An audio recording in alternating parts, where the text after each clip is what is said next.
his followers to offer these unbelievers conversion to Islam just as he had offered to the emperors. And if they refused, to offer them the opportunity to pay tribute as vassals of the Islamic State, and if they refused that also, to go to war. And he said this, according to an Islamic tradition: fight in the name of Allah and in the way of Allah. Fight against those who disbelieve in Allah. When you meet your enemies who are polytheists, invite them to 3 courses of action. If they respond to any one of these, you also accept it, and withhold yourself from doing them any harm. Invite them to accept Islam. If they respond to you, accept it from them and desist from fighting against them. If they refuse to accept Islam, demand from them the jizya. If they agree to pay, accept it from them and hold off your hands. If they refuse to pay the tax, seek Allah's help and fight them. Conversion, subjugation, or war. Those are the 3 choices that are offered by the word of Muhammad himself.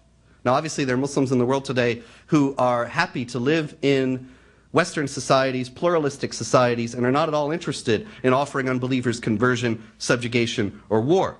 But here again, because these texts exist, and because they are not dead letters that I dug out of dusty old books in a library, but are rather quoted and invoked by Islamic spokesmen around the world today, these things are being used as instruments of recruitment to place moderate Muslims on the defensive, to portray them as having strayed from the purity of Islam, and to call them back to the fullness of the Islamic observance on their basis. This has happened even in the United States. In Lackawanna, New York, there was a celebrated case a few years ago where some young men who were 3rd or 4th generation Yemeni Muslims, very, very secularized, very Americanized, they were approached by a gentleman who was, in fact, a Saudi Wahhabi recruiter. He had been born in the United States, but had lived in Saudi Arabia from the age of 3, and then returned. And he came to these men and he said, he got them, he won them over, he got them to join a Quranic study group, and he presented it to them. Look, you're on the way to hell. You're living with your girlfriend, you're drinking alcohol, whatever. How are you going to expiate that? Well, the Prophet Muhammad was approached and asked, is there any deed, tell me the name of some deed that is greater than jihad. And he said, I do not know of such a deed. And when he said jihad, this is, of course, how the presentation was made to these young men. He did not mean a spiritual struggle within the soul of the believer. He meant warfare against the unbelievers. And he got 6 of them to go to Central Asia to try to join up with the Taliban and Al-Qaeda and fight against Americans, on the basis of trying to do some great deed that was good to expiate for all the evil deeds that they had done, and invoking Muhammad and the Quran and Islamic teachings to justify this. Now,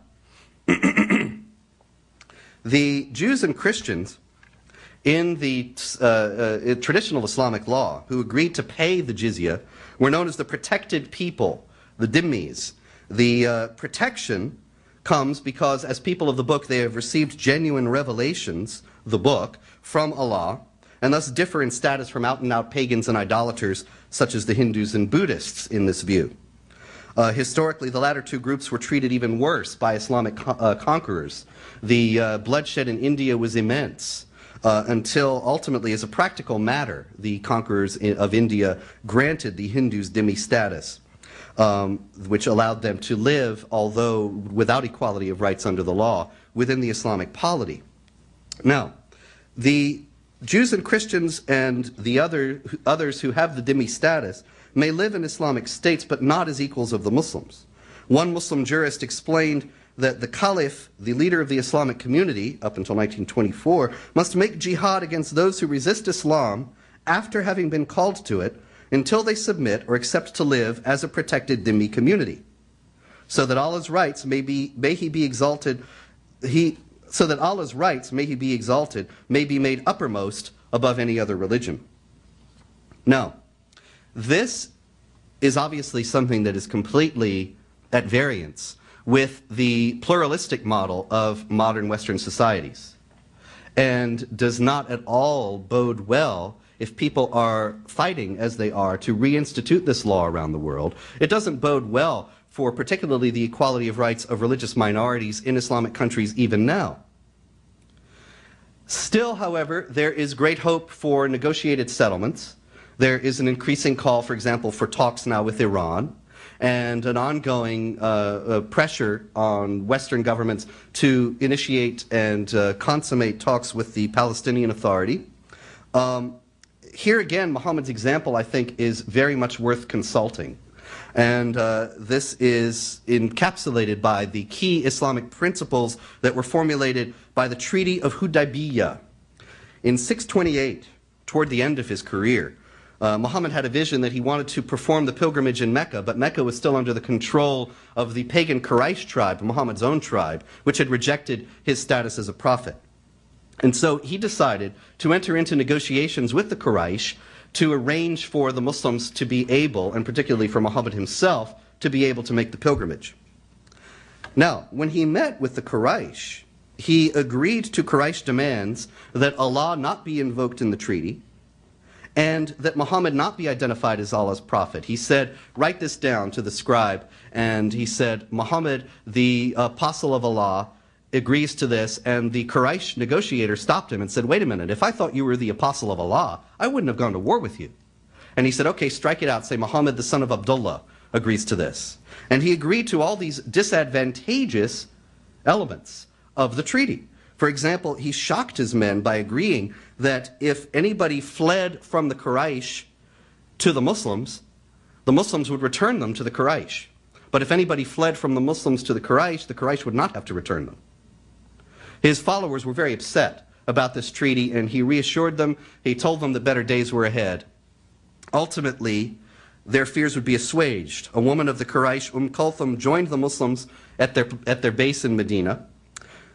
Her two brothers came to Muhammad asking that she be returned to them in accordance with the agreement between him and the Quraysh at Hudaybiyah.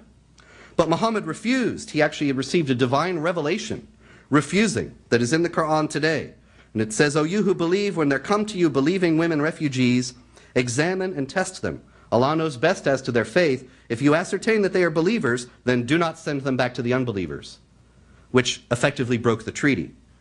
In refusing to send this woman back, he did break the treaty. And although Islamic apologists have claimed throughout history that the Quraysh broke it first, this incident came before all the incidents that the Quraysh invoke as having been treaty violations. Now, I mean, all those actions by the Quraysh that are supposed to have been treaty violations. Now, this set many dangerous precedents that are enshrined in Islamic law. In the first place, if you read the manuals of Islamic law, you will find that a treaty is not to be entered into unless there are two conditions. One is that Muslims are weak and need time to gather strength to fight again more effectively. Or, and this is the second one, if they have a reasonable expectation that their foes will become Muslims. Only in those cases are treaties to be entered into, and then only for a temporary period up to 10 years, renewable after 10 years, but still kept on a temporary basis. There is no provision in Islamic law for a treaty to be based on the idea that two sides are weary of fighting and want to establish peaceful coexistence in full harmony with one another. It is only on those bases. Now, I think this would be a very useful thing to keep in mind, actually, when there are calls, as there have been recently, for treaties on the part of Palestinian groups, as also from Al-Qaeda itself. But because of, I think, a general unawareness and an indifference to the elements of Islam that are being used by these pious Muslims as their guides to action, these things go by Western analysts and policymakers. They assume that these things are not really being taken seriously because they don't take them seriously. And so they miss a chance to understand a great deal of the motives and the goals and the strategies of the jihad terrorists who are working according to these principles. And this is true in the response to Ahmadinejad's letter to the president, which imitated very closely Muhammad's letters to the emperors. And this is true in the case of the treaties. And it is true in numerous other ways. Unfortunately,